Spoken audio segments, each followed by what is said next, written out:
আল্লাহ সুবহানাহু ওয়া তাআলা বলছেন, হাযিহি জাহান্নামুল্লাতী কুনতুম তুআদুন।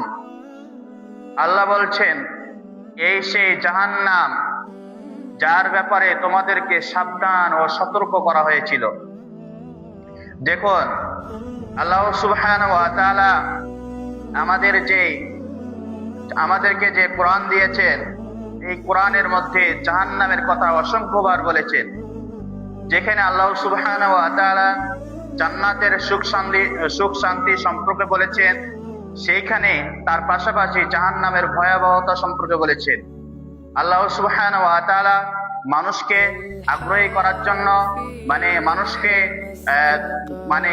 সুখ শান্তির কথা বলেছেন, আবার সেইখানে মানুষকে ভয়ের কথা বলেছেন, জাহান্নামের ভয়ের কথা বলেছেন। আল্লাহ সুবহানাহু ওয়া তাআলা এখানে বলছেন যে এই সেই জাহান্নাম যার ব্যাপারে তোমাদেরকে কি করা হয়েছিল, সাবধান ও সতর্ক করা হয়েছিল। দেখুন, আল্লাহ সুবহানাহু ওয়া তাআলা আমাদেরকে এই জাহান্নামের ভয়াবহতা সম্পর্কে জানিয়ে দিয়েছেন। এরপরও আমরা কি করছি? আমরা সতর্ক হই না, সাবধান হই না।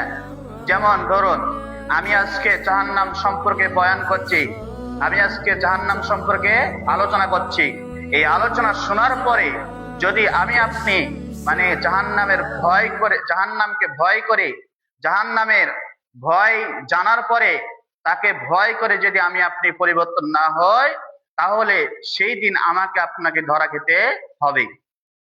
সেই দিন আল্লাহ সুবহানাহু ওয়া তাআলা জাহান্নামীদেরকে জাহান্নামে দিবেন, দেওয়ার পরে বলবে, তোমাদেরকে এই জাহান্নাম সম্পর্কে তোমাদেরকে কি করা হয়েছিল, সতর্ক করা হয়েছিল, সাবধান করা হয়েছিল, কিন্তু তোমরা কি করনি, সাবধান ও সতর্ক হওনি। এরপরে আল্লাহ সুবহানাহু ওয়া তাআলা বলছেন, ইসলাউহাল ইয়াউমা বিমা কুনতুম তাকফুরুন। তোমরা যে দুনিয়াতে কুফরি করতেছিলে তার প্রতিফল হিসাবে এই জাহান্নামে প্রবেশ করো। দেখুন, আল্লাহ সুবহানাহু ওয়া তাআলা আমাদেরকে সেই দিন বলবে, তোমরা যে আমার আয়াতকে অস্বীকার করেছিলে, তোমরা যে আমার নবীকে অস্বীকার করেছিলে, তোমরা যে আমার নবীর হাদিসকে অস্বীকার করেছিলে, তোমরা যে আমার বিধানকে অস্বীকার করেছিলে, বিধানের সাথে কুফরি করেছিলে, আল্লাহ দ্রোহী হয়েছিলে এবং আল্লাহর বিরুদ্ধে দাঁড়িয়েছিলে, ইসলামের বিরুদ্ধে দাঁড়িয়েছিলে, এই প্রতিফল হিসাবে তোমরা কি করো, এখন জাহান্নামে প্রবেশ করো। দেখুন, সেই দিন আমার আপনার আফসোস করে কোনোদিন পরিবর্তন হবে না। সেই দিন আমার আপনার আফসোস কাজে আসবে না।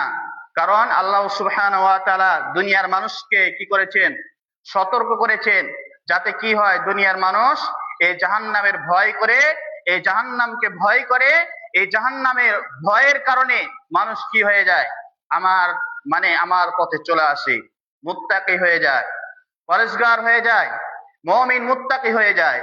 এই জন্য আল্লাহ সুবহানাহু ওয়া তাআলা এই জাহান্নামীদেরকে কি খাদ্য দিবেন? আল্লাহ সুবহানাহু ওয়া তাআলা এমন খাদ্য দিবেন।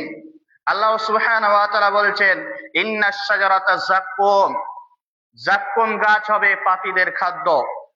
অর্থাৎ এই যাক্কুম গাছ হবে, যারা জাহান্নামী হবে তাদের জন্য যাক্কুম গাছ কি করেছেন, আল্লাহ রেডি করে রেখেছেন, আল্লাহ প্রস্তুত করে রেখেছেন, আল্লাহ রেডি করে রেখেছেন যে জাহান্নামীরা যাক্কুম খাদ্য কি খাবে, যাক্কুম গাছ খাবে। এখন যাক্কুম গাছ